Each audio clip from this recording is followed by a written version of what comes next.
Hi hello மக்களே! Good morning to all. காலையில 6 மணிக்கு எந்திரிச்ச மக்களே! எந்திரிச்சுட்டு கோலம்லாம் போட்டுட்டு வந்துட்டு திருப்பி படுத்துட்டு ஒரே தலைவலின்னு சொல்லிட்டு அடுத்து எந்திரிச்சு பார்த்தா மணி 6:50.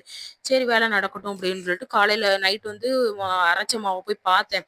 அது பொங்கவே இல்ல. கொஞ்சம் தான் பொங்கி இருந்துச்சு. சரின்ட்டு அத கிண்டி விட்டுட்டு இட்லி ஊத்தி வச்சுட்டேன். அடுத்து பசும்பால் வாங்கிட்டு வந்தேன். அத காய்ச்சி வச்சுட்டேன். என் மாப்பிள வந்து காலையில துணி அலசி போட்டாரு. அதாவது இந்த பெட்ஷீட் அலசி போட்டாங்க. செம்ம வெயிட்டா இருந்துச்சு. அடுத்து கடலமாவு சாம்பார் வைப்போம் இன்னைக்கு அப்படின்னு சொல்லிட்டு மாப்பிள்ளைக்கு புதுசா ட்ரை பண்ணி குடுத்தேன். நல்லா தான் வந்துருந்துச்சு. எங்க அம்மா வைப்பாங்க. சூப்பரா இருக்கும். நான் இட்லி ஊத்தி வச்சுட்டேன். ஐயோ! சாமி நல்லா வந்துரும்ன்னு பார்த்தா, அதே மாரி சூப்பரா சாமி அழகா எனக்கு பண்ணி குடுத்துட்டாங்க. அழகா பஞ்சு போல வந்துருந்துச்சு. கெட்டி சட்னி வச்சு, சாம்பார் வச்சு நாங்க சாப்பிட்டோம். சாப்பிடவும் மாப்பிள்ளைட்ட கேட்டேன், "எப்படிப்பா இருக்கு? நல்லா இருக்கான்னு?" கேட்டேன். மனுஷன் இன்னைக்கு உண்மைய சொல்லிட்டாரு. "நல்லா இருக்கும்மா, நல்லா இருக்கு. சூப்பரா இருக்கு" அப்படின்ட்டாரு. எனக்கு ஒரே சந்தோஷமா போச்சு. அடுத்த வேலை பார்த்தீங்கன்னா, துணி துவைக்கணும்னு சொல்லிட்டு 2 நாள் துணி துவைக்கல. அது அப்படியே கிடந்துச்சு. அத அப்படியே சரி துணி அலசிருவோம் அப்படின்ட்டு அலச போட்டுட்டேன். வந்து பார்த்தேன், மாப்பிள்ளை கார்ட்டூன் பார்த்துட்டு உட்காந்து சாப்பிட்டுட்டே இருக்காங்க. மெதுவா அவங்கள தலையில அடிச்சு அனுப்பி விட்டுட்டேன். வேலைக்கு போங்க அப்படின்னு சொல்லி அனுப்பி விட்டேன். பாய்.